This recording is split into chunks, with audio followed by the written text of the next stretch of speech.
June 6th, 2020.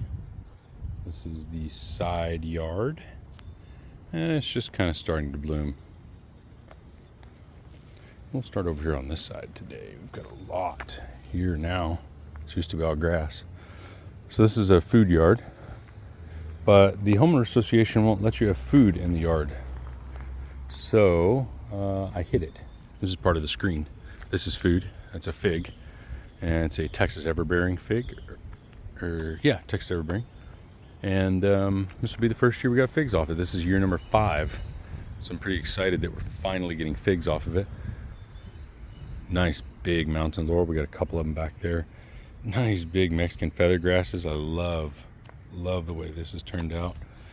The Mexican feather grass and the mealy blue sage. You can see a little carpenter bee joining us there. Pretty cool. More carpenter bees down there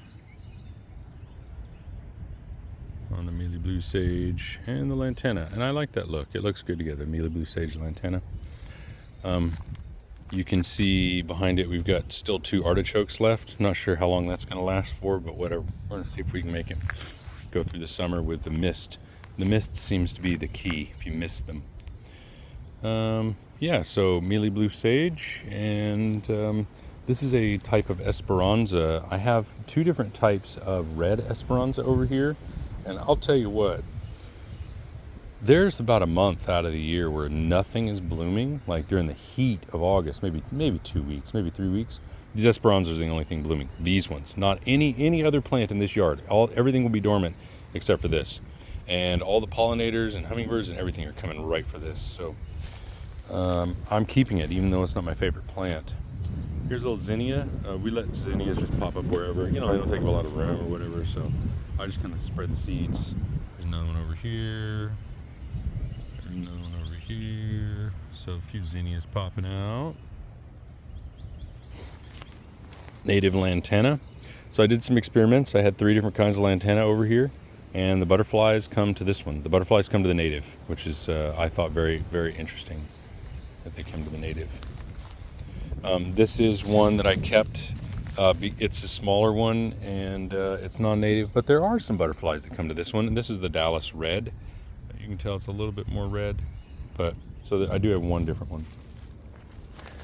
This is my chop and drop. You can't even tell from the street, but this is where I put all my stuff. So the reason I do this, if there's any beneficial insects in these things when I cut them down, I don't want to get rid of them. I want the insects to stay kind of where they are. So all of these are from here. All this stuff is from here. And I just left it here. So if the beneficial insects come out, they'll still have a home. Or not, that's not what I meant. Their mom knew where to put them. She put them where there was food. So they'll have food. That's what I meant. Mystic Spire Sage looks really good over here. Actually looks better here than it does in the front yard. Probably going to take some cuttings of this and put it in the front yard.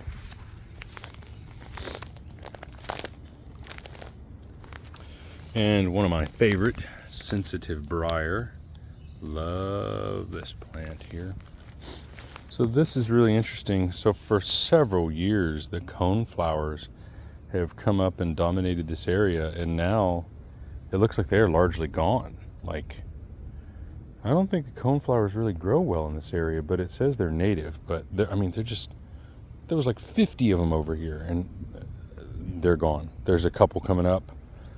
But I'm not watering them. I'm not rescuing them. If they can't make it, they can't make it. They've been here for several years. More Esperanzas. These are more of the Esperanzas. Just haven't come up yet. And the Anacacho orchid. This thing is a beast. This thing got real big real quick and is a nice little screen. I need to cut off a few dead branches you can see up there. But this thing is overall, it's pretty cool. Here's another Texas sage. This is my least favorite. It's called Rio Bravo, and it is just not a good one. I'm not sure why, but it's just not a good version.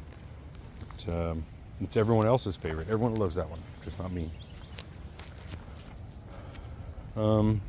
This is the Mexia.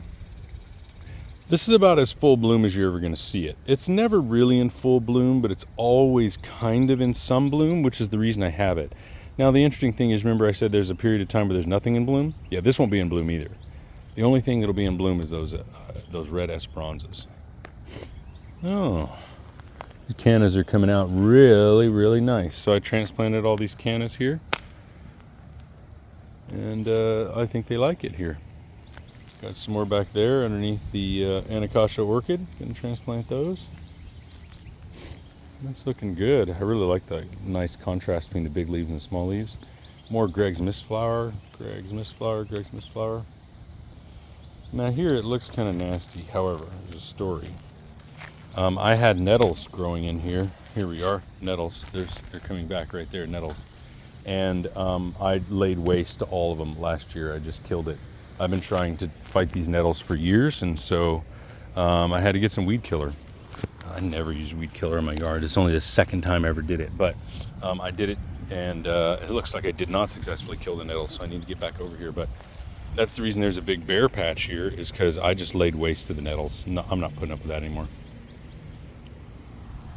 Over here, we got farmers market plants right here. Farmers market plants in the back with the kiddos. Some artichokes, artichokes. See the path we got here. Artichokes, and then, you know, random plants for various reasons. What happened here? Oh no.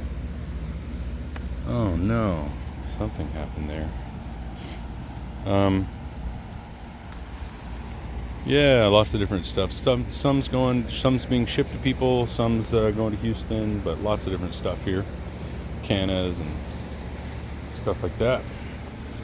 Have New Zealand spinach that grows native here now.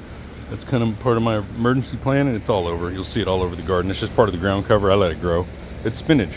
Like, I can eat it, so yeah, I just let it grow. This is black and blue sage over here. That's all for farmers market stuff. Hopefully, we gotta get some blooms out of them. These are chili patines, and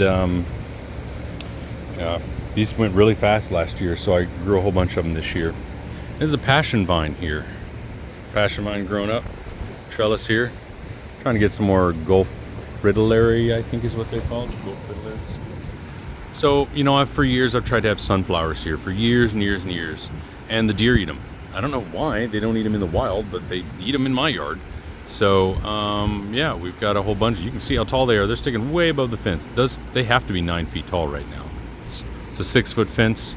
I would say that one's at least 9 feet tall. We got one over here too. This is the pineapple guava that's recovering from the freeze still. It's big pineapple guava. And I guess you can see the misting station too. A little misting station set up here. That's what I got. That's what's set up.